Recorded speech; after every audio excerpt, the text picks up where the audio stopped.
Starting on the pre-show tonight for Battle in the Valley, we have J.R. Kratos against Alex Coughlin and Bobby Fish against David Finlay. And then we move into 8-man tag team action with Impact Wrestling champion Josh Alexander coming over to New Japan. Coming over to New Japan and teaming with Rocky Romero against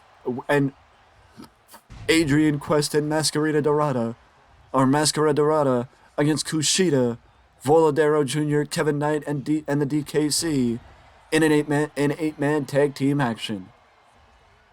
Fred Rosser will defend his New Japan Strong Openweight Championship against Kenta.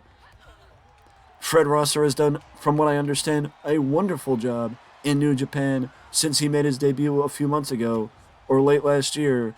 The former Darren Young, had he shown this in WWE, maybe would not be in New Japan right now. But I think he needed a little bit more experience under his belt working elsewhere outside of the WWE banner. The Motor City Machine Guns will defend their tag team championships, the New Japan Strong Tag Team Championships, against Royce Isaacs and Jarrell Nelson. Royce Isaacs is the former partner for Tom Latimer in the NWA, but the West Coast Wrecking Crew is challenging the New Japan Strong Openweight Tag Team Champions, with the Guns holding the gold. The Guns I think the Guns just won the belts, so I think it would be more of a question if you would expect the Guns to drop the belts this soon.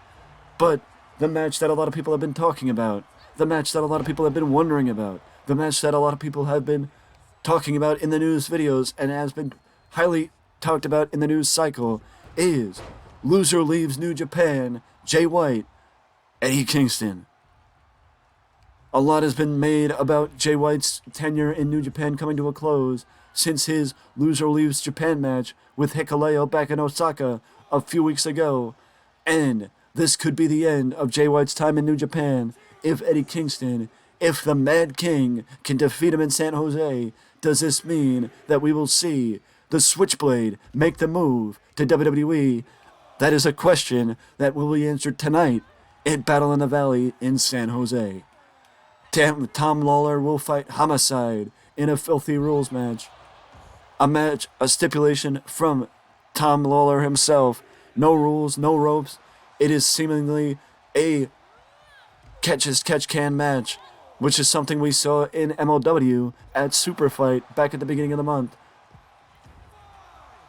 But it should be a brutal brawl between two people who love to fight. Clark Connors challenges NWA and New Japan World Television Champion Zack Sabre Jr. for the TV belt, and it will be competed. This match, Clark Connors versus Sabre, will be competed under New Japan TV title rules with a 15-minute time limit, which is great that they have that type of thing instilled for the TV championship, because it makes the belt, number one, feel different, and number two, it makes sure that you're not going to see something like a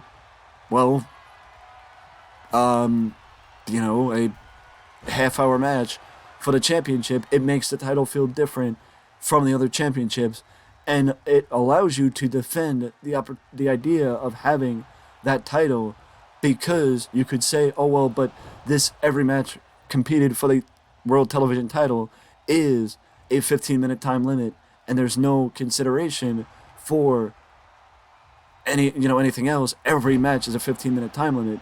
That's it. Speaking of a match that is highly anticipated, Mercedes Moné competes in what I believe to be her first match in New Japan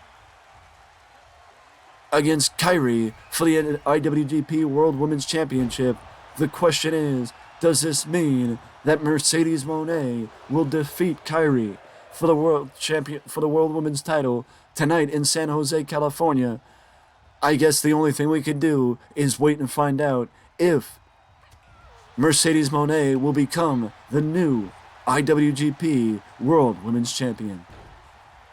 But that doesn't end Battle in the Valley tonight, as Hiroshi Tanahashi and Kazuchika Okada will fight once more, this time in San Jose, this time for the IWGP World Heavyweight Championship, as they write another chapter in their historic rivalry, with Okada defending the IWGP Heavyweight Championship against his long-standing rival, the ace of New Japan, Hiroshi Tanahashi. It is a stacked show for New Japan tonight, but like I said, there are questions like, is this the last night we will see Jay White in New Japan? Well, I mean, it's like Kevin Kelly said, Jay White could stay in New Japan. He just, he could help build New Japan, but it doesn't have to actually be in Japan, because as I mentioned a few weeks ago, with his match with Hikuleo, that it could be where the loser just isn't allowed to compete in Japan. It isn't necessarily where the loser can't compete in New Japan, because it was a specific stipulation where the loser can't compete in Japan, or the loser leaves Japan, not New Japan. This match with Eddie Kingston is specific and saying that it's the loser leaves New Japan. So it's one of those matches that we will definitely be paying attention to, much like Mercedes Moné versus Kyrie will be another match we are paying attention to tonight at Battle in the Valley, because this is a big event and another action-packed night of wrestling. So if you still got some energy left in you from last night with Rampage and SmackDown, then it's going to be taken out of you with Elimination Chamber and Battle in the Valley taking place tonight on pay-per-view. With that being said, though, that is it for my preview, and I will see you in the next video. Enjoy a wonderful night, what will be a wonderful night and an action-packed night of professional wrestling with New Japan Battle in the Valley and Elimination Chamber PLE both taking place tonight, as we continue on the road to WrestleMania, and hopefully we'll get some more answers tonight. But enjoy, and I will see you in the next video.